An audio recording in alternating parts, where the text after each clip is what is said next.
عباد الله شوفات تعليمات سيدنا اللي نظم الكوب 22 مراكش نحارب البيعات الخسر. شوفات الكوليرا، شوفات تروان هذا السنه ما نكيكران، سفات الفلاحان، سفات مرت نحشت بيض غادي حربت، سفات عيط طلبات الكوليرات، او تاتيني في كاكا ولا تشوف بلا تحشانت. اما انا كرهتني، اما انا كما نسوات. راتيني من بدرة. جا واحد الصباغ باش يروي يدير يخلط اللم ديال البنتوره ويضرب يدو في البيدو ويلقى في هذا الكوليرا. هادشي هذا اللهم هادشي هذا المنكر، اللهم هادشي هذا المنكر، هادشي منكر. هذا عيب وعار، عيب وعار.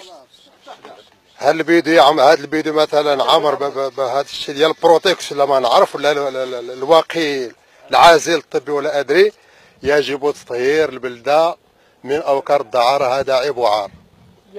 نطلب من جلاله الملك محمد السادس فتح تحقيق في فتح هذه الاوقاف في بلده النيف، ونهيب بالمجتمع المدني في المنطقه باش يتدخل ويؤازر بعضنا بعضا لمحاربه هذه الاوقاف.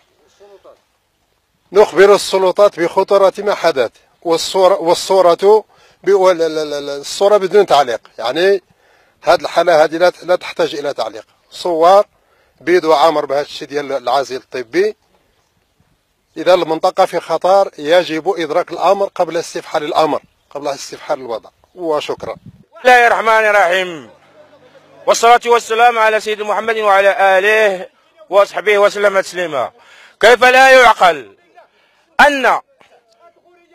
أن بلاد المغرب يعني تتكلم عن البيئة وتحتفظ على البيئة، وانظر إلى بيئتنا كيف هي. ألم تنظرون؟ ألا ترون هذه الأزبال المرمية هنا؟ هل عندنا بيئة؟ هل عندنا هواء نقي؟ هل عندنا طبيعة في بلادنا العزيز؟ كيف لا يعقل أن نبقى هكذا وننظر إلى الأزبال هكذا ترمى على جنبة الطريق، على جنبة البساتين؟ كيف لا يعقل؟ هل نحن مواطنون؟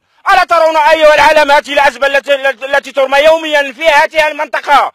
هل لم يوجد هناك إدارة أم لم يوجد هناك سكن أم لم يوجد هنا؟ لا نعرف ماذا سنقول في هذه الأمثلة التي توجد هنا. نعم، تحيتي إلى كل محب النظافة ومحب البيئة يعني النقية ومحب أديم السماء التي تمطر المياه النظيفة. كيف لا يعقل أننا نشربها المياه يعني المياه الملوثة بجميع الأنواع المحرمات التي لم نروها؟ هناك عدة مشاكل لا أستطيع أن أتذكرها أو أقولها. إن هذه هي الطريق الرئيسية التي تمر منها المرة، يمر منها الدرك ويمر منها يعني القوى المسلحة، وتمر عليها الفتيات والشباب الذين يقرؤون في جامعات أو في المدارس العليا التي يقرؤون فيها هنا. ولماذا نحن هكذا دائما أحدا لا يستطيع أن يتدخل؟